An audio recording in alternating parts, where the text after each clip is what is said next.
disease or the onset of diabetes, and how to make changes that will help control or prevent diabetes.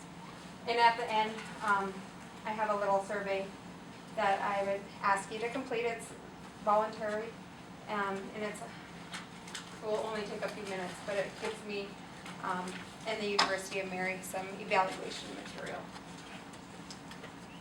So diabetes. Diabetes affects 18.8 million Americans, and about 7 million Americans have diabetes, but they don't know they have it. The U.S. Department of Health and Human Services Healthy People 2020 Task Force has identified diabetes as a disease area that Americans need to improve. The set guidelines and the national goal is to reduce the annual number of cases of diagnosed diabetes in the population. This presentation hopefully will provide education on diabetes and help you identify your risks and what you need to do to reduce your risks.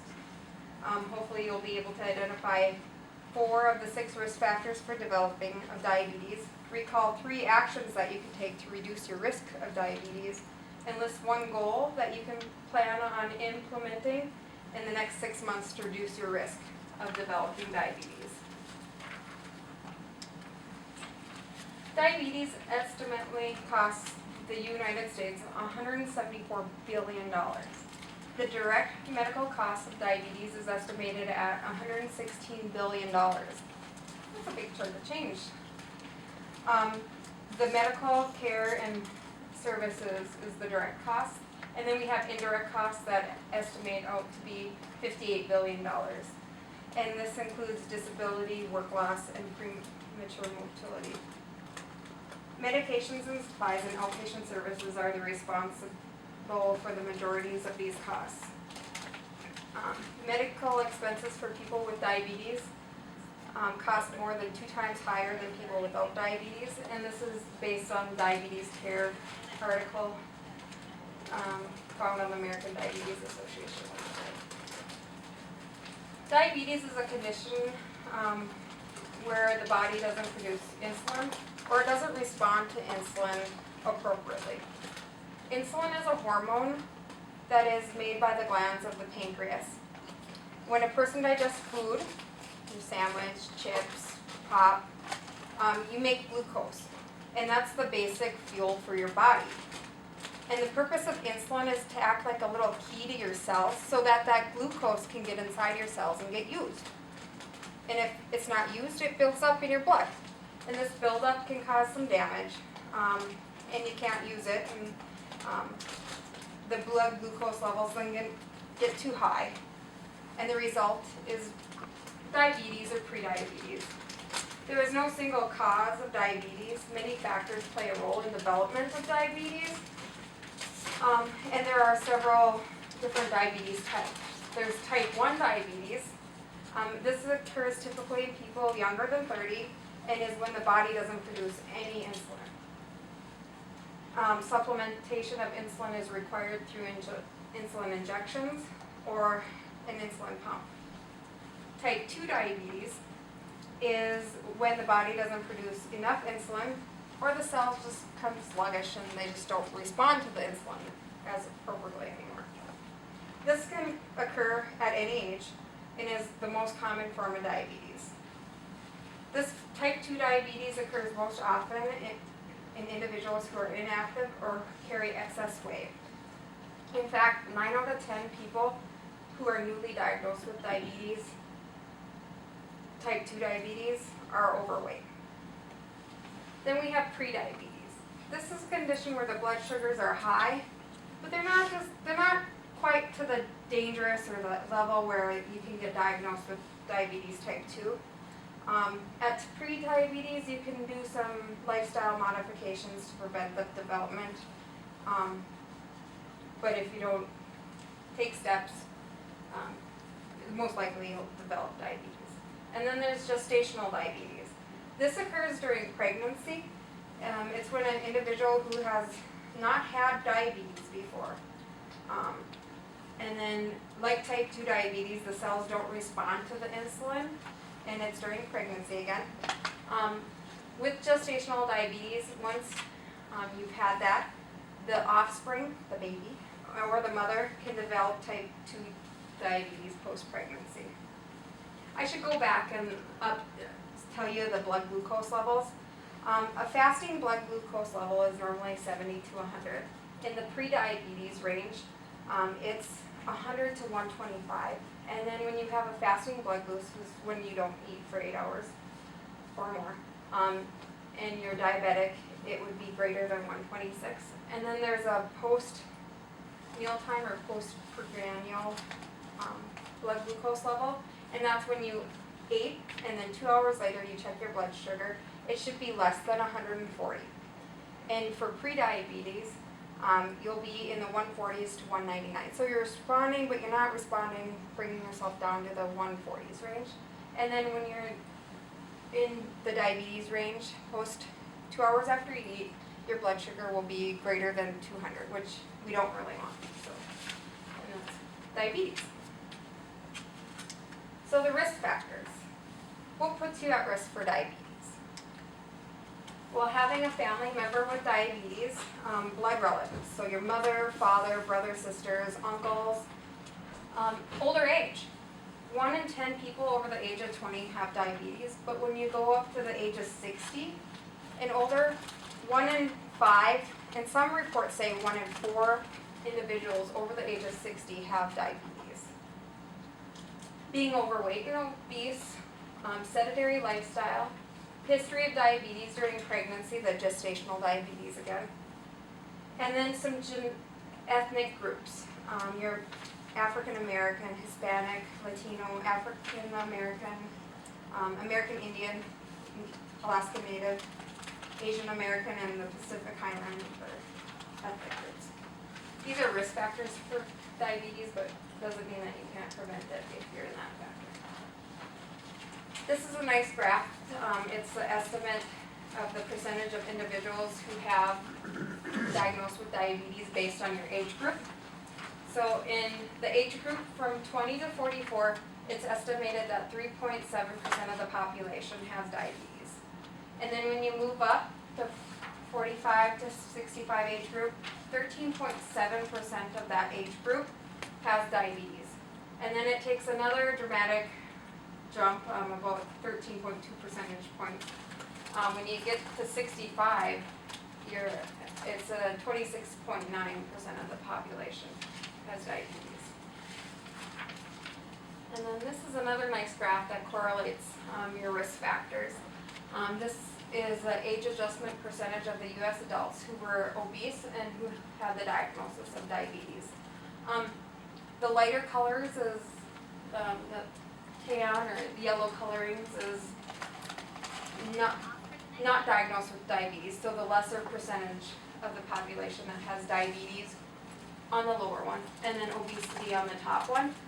And when the redder colors shows a trend towards diabetes. So in 2008, there's more red, indicating a greater percentage of Americans having diabetes, and then also obesity. So it kind of shows a trend through the years of the increasing diabetes and obesity and the correlation between the two.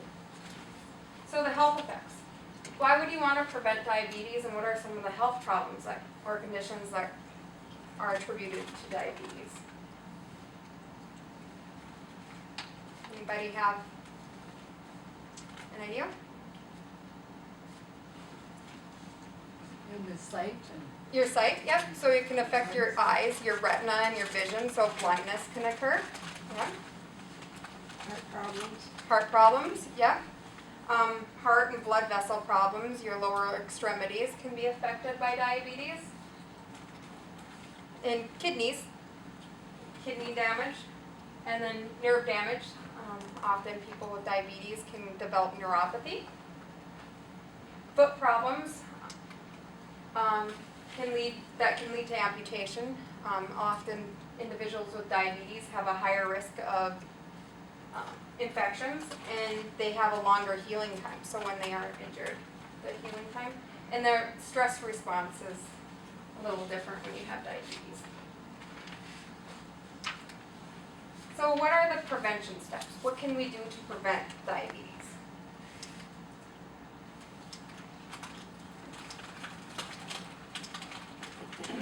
It's never too late to take steps to prevent diabetes. The prevention step number 1. Can anybody guess or think of an idea? Exercise. Exercise, yep. Move more each day. Be physical active. They say it takes 30 minutes 5 days a week to kick diabetes. We should all be doing 30 minutes 5 days a week, or if not 7 days a week. You don't have to knock yourself out to prevent diabetes. By adding physical activity each day, you lose weight and you prevent weight gain. There are several ways that you can get physically fit. Simple ways of doing yoga, exercise aerobics, taking the steps instead of the elevator if you are capable. If not, if you can't walk, you do weights, you move your limbs as much as you can. Anything that increases your heart rate. Marching in place, dancing. You see those commercials, Move ND, where that guy's just grooving away. Yeah, you gotta do that 30 minutes a day in between your commercials on the news. Additional easy steps is just walking more. Use a pedometer. You can challenge yourself to beat your numbers, your pedometer numbers, or you can challenge your significant other. You want to shoot for as much as you can do, and beat your care provider. Also, getting your family and friends involved. It benefits you and it also benefits them. Also, it causes a network to get set up, and then accountability, and it benefits everyone to move more. The key, change is never easy, but getting more physically active is a small step towards a big reward and a healthier lifestyle. Benefits you more than probably anything. And the next step, eating healthy. Again, this will reduce your weight and cholesterol, so decreasing the trend of getting diabetes with overweight. Everyone should eat breakfast every day. This starts out your metabolism by preventing us from grabbing snacks, junk food, before lunch. How many of us skip breakfast in the morning? I do. That's something I have to work on. I admit that for some reason breakfast is something that I used to do as a child, but yeah. But you want to choose healthy foods. Whole grains. Whole grain bread, crackers, cereals, brown rice, and oatmeal. You should get at least 3 servings of those a day. Fruits and vegetables. You want to get lots of color in your life, a variety of fruits and vegetables. Canned is better than none. Low fat or skim milk, yogurt, and cheese. You want to get at least 3 servings of milk products that are low in fat daily. Lean protein. You want to choose meat like poultry, chicken, fish, beans, nuts, eggs. Those are lean protein sources. And then also you want to avoid alcohol. Sweets and salty, that prevents that sweet and salty food cravings. And then you want to just overall eat a healthy, balanced diet. Also, you want to ensure that you eat the correct portion size. Portion sizes are often smaller than what we think. A half a cup of ice cream scoop, or an ice cream scoop is a half a cup. So if it ever says on a serving thing that a serving size is a half a cup, you can estimate it or pull out your ice cream scoop and scoop it out. 1.5 ounces of cheese often is an ounce serving size, and 4 dice is an ounce and a half. 3 dice is 3.5 ounces, 3 4 of an ounce. And then 3 ounces is a stack of cards, and that's the amount of meat that you're supposed to have a day. It's 3 ounces, a stack of cards. Vegetables, you can eat unlimited amount of vegetables, but you want to at least get 4 to 7 servings of vegetables a day. But those are kind of a free food, so your corn, peas, asparagus, tomatoes.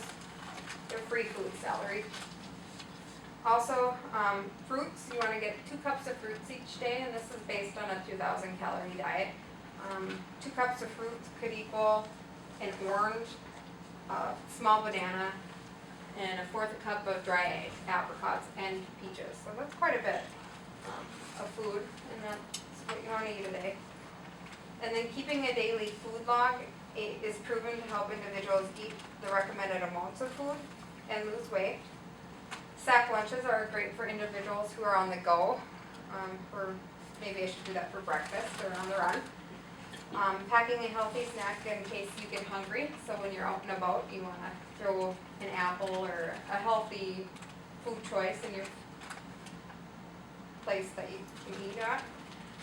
Also, shopping for groceries. As we all know, we never go to the grocery store on an empty stomach, because you'll buy the store out. Because you see something, oh, that's good. Also, they recommend that you use a list. And you want to look at your food labels. If it doesn't come with a food label, you can buy it, because most often it's a fruit and vegetable. They don't come with food labels. I think we killed the diet. Prevention step number 3, and this is our last prevention step, is to stay healthy. You want to control your blood pressure, cholesterol, and blood glucose. Controlling these makes a big difference in staying healthy. Talk with your doctor about your A1C level or your ABC goals, and know how to reach them. Your ABCs are the A stands for your laboratory, A1C. It's a laboratory measurement that provides an average of your blood glucose levels over 3 months. Your doctor can order this as a screening if he suspects diabetes, or if you have an elevated blood glucose level during a screening test. You want your A1C level to be less than 6.9. The lower, the better, but you would want it definitely to be less than 6.9. Your blood pressure, good is B, and a good blood pressure for a majority of people, and again, you want to talk to your doctor because these are specific numbers for every 20 or over 80. And you want to monitor your blood pressure, and that will help evaluate overall control. And then your cholesterol numbers. You want to know your lipid level, your triglycerides, and your fat level, your saturated, and HDL level.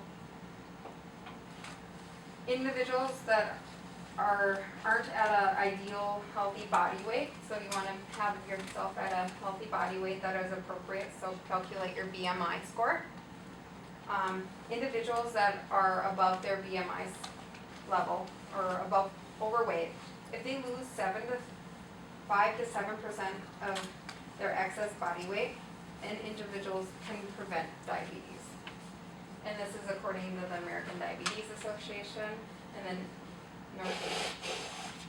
the National Diabetes Education Prevention Program. And again, they recommend being physically active.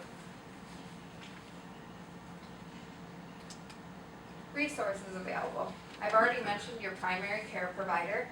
They should be the first person you go to look to managing your health and for information about diabetes. But there's several organizations available to go to. There's the North Dakota Diabetes Association, and I have their number listed, and I believe everybody got a PowerPoint presentation. If not, I have some more. And that's on one of the second page. So you can call there, and they have resources available for you and connections for you. The American Diabetes Association, they have a website and a 1-800 number. The National Diabetes Education Program, again, they have a website and a 1-800 number. And then the Diabetes Prevention Program. This is an intense or a dietary program that they can really help you set up to help meet your activity level and your dietary level. And it's a free program by the government. These are great resources, and they provide information about diabetes, the symptoms of diabetes, prevention steps, They provide dietary planners, counselors, and medication education if it comes to it. So in review, diabetes is a condition where the body doesn't respond to the insulin appropriately or doesn't produce insulin. Type 1 diabetes is where your body doesn't produce insulin at all, so you need to have keys, the insulin, injected into you. Type 2 diabetes is where our body just doesn't respond to the insulin, or is sluggish and doesn't produce insulin as much as it should be. Pre-diabetes is where you're gearing up into that diet. And ethnic, being of those special ethnic groups. Lifestyle changes, you want to focus on increasing physical activity, diet modifications, and a healthy living that helps prevent diabetes. The key to preventing diabetes is to make changes that are lifelong and that will work